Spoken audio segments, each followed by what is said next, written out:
வணக்கம் பச்சை தமிழ நேயர்களே. இன்னைக்கு குமரி தந்தை மார்சல் நேசமணியோடைய 131வது பிறந்த நாள். அது பெருந்தலைவர் மக்கள் கட்சி சார்பா பெருந்தலைவர் மக்கள் கட்சியுடைய தலைமை அலுவலகத்துல கட்சியுடைய தலைவர் என்ஆர் தனபாலன் அவர்கள் தலைமையில நம்ம மாநில மாவட்ட நிர்வாகிகளா இன்னைக்கு இங்க வந்து மார்சல் நேசமணி அவர்களுக்கு மரியாதை செய்தார்கள். இந்த மார்சல் நேசமணியை பத்தி நிறைய பேருக்கு எல்லாம் தெரியும். நம்முடைய மாநில நிர்வாகிகள்லாம் அவங்களுடைய கருத்துக்களை எடுத்து வைக்கிறாங்க. அதை நம்ம இப்ப பார்க்க போறோம். இதை நான் சொல்றதுக்கு ஒண்ணு இல்ல, எல்லாம் அவங்களே பேசியிருக்காங்க. நீங்களே அதை பாருங்கள். பார்த்ததுண்டா இந்த நாடு பார்த்ததுண்டா, நாடு பார்த்ததுண்டா இந்த நாடு பார்த்ததுண்டா.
வணக்கம்.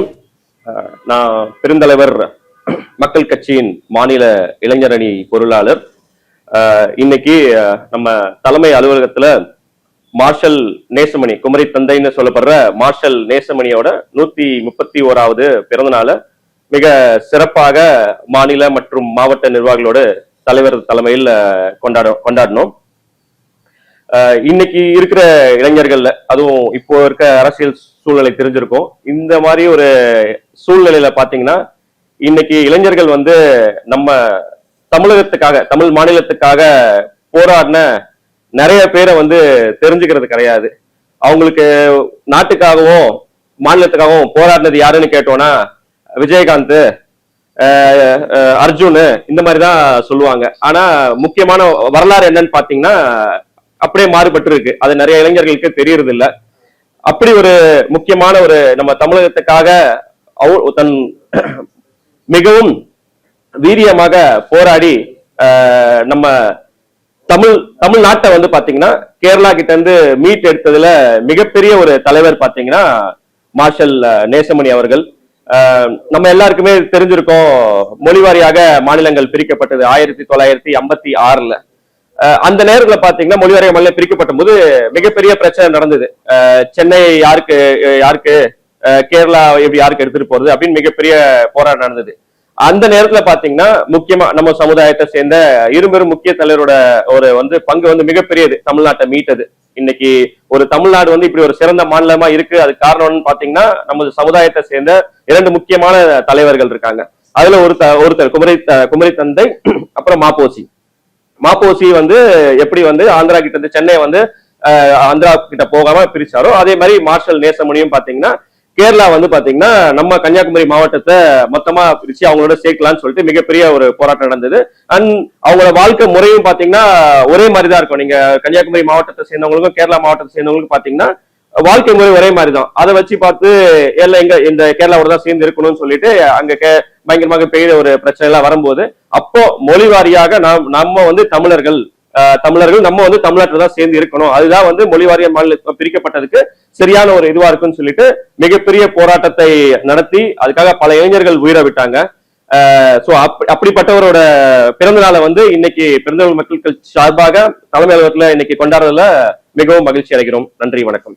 இன்று அலுவலகத்தில் மார்சல் நேசமணி அவர்களின் 130வது பிறந்த நாளை நமது தலைவர் மனிதநேயர் அவர்கள் இன்று அவருக்கு மலரஞ்சலி செலுத்தி அவர்கள் புகழ் பாடிவிட்டு சென்றார்கள். மார்சல் நேசமணி அவர்கள் 131வது பிறந்த நாளை இன்று சிறப்பாக தமிழ்நாடு முழுவதும் கொண்டாடி வருகின்ற இந்த நேரத்தில் அவரை பற்றி சொல்லணும்னா 1956 கேரளாவில இருந்து போராடி மிகப்பெரிய போராட்டத்தை கையில் எடுத்து 1956 நமது கன்னியாகுமரி மாவட்டத்தை தமிழ்நாடோடு இணைக்கப்பட்டது. அதற்கான மிகப்பெரிய போராட்டத்தை ஐயா அவர்கள் நடத்தினார்கள். அப்பொழுது அந்த நேரத்தில் அவருக்கு மிகப்பெரிய எதிர்ப்பும் வந்தது.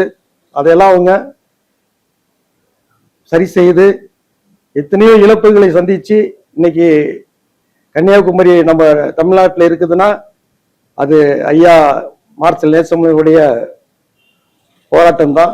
அதே போல மாப்போசி அவர்களும் திருத்தணி இது போன்ற நகரங்களை சென்னையில் வந்து இணைக்கிறதுக்கு மிகப்பெரிய பாடுபட்டார். ஆகையினால ஐயா அவருடைய புகழ் என்றும் நிலைத்து நிற்கும். வாழ்க அவரது புகழ். நன்றி. பச்சை தமிழர் நேயர்கள் அனைவருக்கும் வணக்கம். இன்னைக்கு பெருந்தலைவர் மக்கள் கட்சி சார்பாக தலைவர் மனிதநேயர் அண்ணாச்சி அவர்கள் வந்து மார்சல் நேசமணி அவருடைய 131வது பிறந்த நாளை சிறப்பாக கொண்டாடி இருக்காங்க. இந்த நேரத்துல வந்து மார்சல் நேசமணிங்கிறவர் யாருங்கிறது இன்னைக்கு தலைமுறைக்கு நாங்க வந்து கொஞ்சம் தெளிவா நாங்க சொல்லலாம்னு இருக்கோம். என்னன்னா, மார்சல் நேசமணிங்கிறவர் கன்னியாகுமரி மாவட்டத்துல 1895 பிறந்தவர். ஜூன் 12ஆம் தேதி. அவர் வந்து ஒரு வழக்கறிஞராகவும் இருந்திருக்காரு, நாடாளுமன்ற உறுப்பினராகவும் இருந்திருக்காரு. 1956 மொழி வாரியமா பிரிக்கும் போது திருவாங்கூர் சமஸ்தானத்துக்கு கன்னியாகுமரி வந்து சேர்க்க வேண்டியதை இவர் பல போராட்டங்களை நடத்தி தமிழ்நாட்டோட இணைச்சிருக்காரு. இதனாலேயே இவரை வந்து குமரி தந்தைன்னு வந்து எல்லாரும் அழைக்கிறாங்க. இவர் ஒரு சுதந்திர போராட்ட தியாகி வேற. பெருந்தலைவர் மக்கள் கட்சி சார்பாக மார்சல் நேசமணி பிறந்த நாளை இன்று கொண்டாடி கொண்டு இருக்கிறோம். ஜூன் 12ஆம் தேதி 1895ஆம் ஆண்டு பிறந்தவர். அவர் தமிழ்நாட்டிற்காக உழைத்து அரும்பாடுபட்டு நமது சுதந்திரத்தை வாங்கி கொடுக்க முக்கியமான காரணம் மார்சல் நேசமணி ஒருவர். அவர் நம்ம இந்திய தேசத்துல தமிழ்நாட்டில் கன்னியாகுமரி என்ற மாவட்டம் தமிழ்நாடு வரைபடத்தில் இருந்த காரணமானவர் மார்சல் நேசமணி அவர்கள். அவர்கள் சுதந்திர தியாகியும் கூட. அவர்கள் நாடார் சமுதாயத்துக்கு உள்ள எல்லா என்னென்ன தேவையோ எல்லாத்தையும் அவர் வாங்கி கொடுத்தவர். அவர் பெண்களுக்கு அழைக்கப்படும் கொடுமையை எதிர்த்து போராடியவர். அந்த காலத்தில் மேல் சட்டை பெண்கள் மேல் சட்டை அணியாமல் இருந்ததற்கு அதை அணியணும் என்று பாடுபட்டு போராடியவர் மார்சல் நேசமணி. அதே போல அவர் எவ்வளவோ அரும்பாடுபட்டு தமிழக மக்களுக்காக பாதுகாப்பாக விளங்கியவர். அவருக்கு பிப்ரவரி 27ஆம் தேதி 2014ஆம் ஆண்டு கன்னியாகுமரி மாவட்டத்தில் மணிமண்டபம் அமைக்கப்பட்டது. அது வந்து காணொலி காட்சியாக ஜெயலலிதா அவர்கள் திறந்து வைத்தார். இவ்வாறு தமிழகத்திற்காக உழைத்த தலைவர் மார்சல் நேசமணி அவர்கள். நன்றி.